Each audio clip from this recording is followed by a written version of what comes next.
Hey YouTube, what's up? So in this video, I want to talk about something that has been on my mind for a while, and I haven't really talked about it with a lot of people, but it's about why I left Google. You're probably thinking, why would you leave Google? You get free food, you get all these benefits. It's like one of the most desirable companies to work at, and all those things are true. But sometimes things happen and you have to do what's best for you. And so in this video, I want to kind of share my story. I'm going to try to keep it as confidential as possible and not leak any names. But I think there's a lot of lessons from my experience that I want to share with you guys. And hopefully, if you ever come across something like this in the future, you know how to react and act accordingly. So I joined Google back in 2017. I was there for about a year, and it was a pretty tumultuous time, I'll be honest, in my first role. My manager had gone on mat leave, and I just went through a ringer of different managers because people are coming in, people are leaving. And so during that time of a year, I think I had 4 or 5 different managers. And so it wasn't stable at all. And after about a year, I was like, okay, I'm done with this. I want a new team.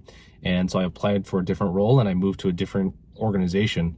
And initially for the first 8 months, it was great. Loved my new team, loved the job, gave me a lot of great exposure working with the product teams. And that's exactly what I wanted. After about 8 months, the team was getting a lot larger. And my manager at that time had wanted to bring someone in from a different group. And so she hired someone, a new manager that was going to be in between her and someone who can manage the team that was in our office. And for the first couple months, it went really well, right? She was just trying to learn. We had some good conversations, good one-on-ones. Didn't really see any red flags or anything like that. And, of course, with any new person that joins the team, you want to give them the benefit of the doubt and work with them. Things were going well for the first couple of months. And then about the third month, after we came back from a business trip, I started to kind of see some warning signs. She was being a little bit more micromanaging, asking for very specific details, asking for frequent updates. I also noticed that this person, my manager, was also getting a little bit more emotional. It seemed like she was taking things a little bit more personally. The conversations, even in team meetings and also in one-on-ones, started to become a little bit more accusatory. That's one way to put it. It felt almost like argumentative, and there were some snide comments from her, and a lot of just weird things were happening. It just became sort of this awkward, sort of tension-filled, confrontational kind of attitude, and it just wasn't creating a good vibe. And I picked up on that very early on. There was also a lot of passive aggressiveness. Typically when you have something that you want to share with someone, like let's say feedback or something that takes more than a few sentences to explain, you'll set up time with that person and talk about it in your one-on-one. But this person would tend to write these super long emails and send them, after work. It would point out a lot of things that she had noticed that half the time weren't even valid points. She was criticizing the work, pointing out different like style and, detail differences rather than focusing on the big picture. And so I just felt like this person was really sort of nitpicking and getting very micromanaging, and it was really rubbing me the wrong way. It wasn't just me that felt this, it was actually also other of my team members. And so when I talked to them one-on-one, they also started to get a similar vibe. And so I felt these things, and I tried to give that person the benefit of the doubt. And I said, oh, you know what? She's probably just going through something tough in her life, in her personal life, and maybe she just needs a little bit of time to get out of this funk. So I kind of gave it the benefit of the doubt. And the problem was, even after a couple of weeks of that, things didn't change. And the breaking point for me was after this team building event where even my team members who didn't report to her, who were located in a different city, started to notice certain things. And they were asking me privately, hey, are you guys cool? Are you guys good with this new manager, or what's going on? Because other people started to feel that negative energy. It was around this time that I also started to utilize our mental health service. My company had offered, I think it was through Lyra, a mental health service where you could connect with a counselor and just talk to them about some of the things that you were working with.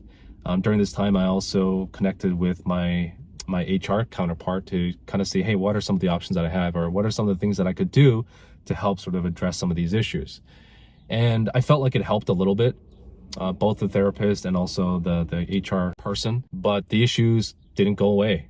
And that's when I started to look for new opportunities, because I was like, okay, I'm only a year or so into this new role, and I didn't want to make another transfer, especially because, when you try to move teams, your current manager also has to approve that.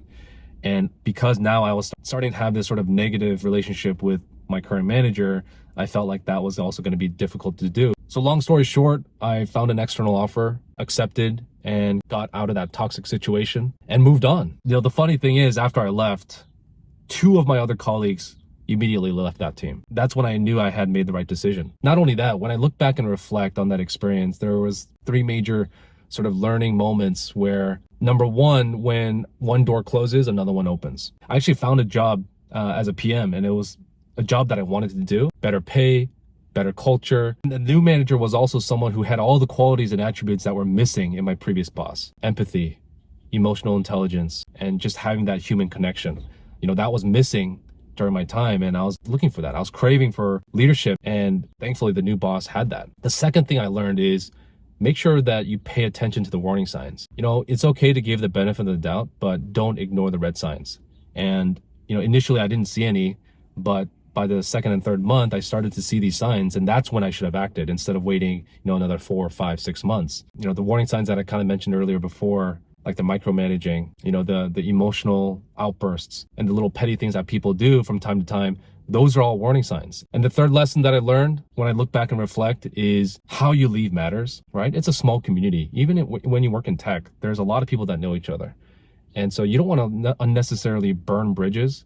You still want to be professional. You still want to be cordial with your boss or the person that you're having issues with. You don't want to share too much with your team, but you want to share enough, and you can be transparent maybe offline or when you're grabbing a beer outside of work hours, but you should also be careful what you share. And because it's such a small world, people are going to follow your career, and you never know when you might run into them at some point in the future. There's a lot of bad bosses out there.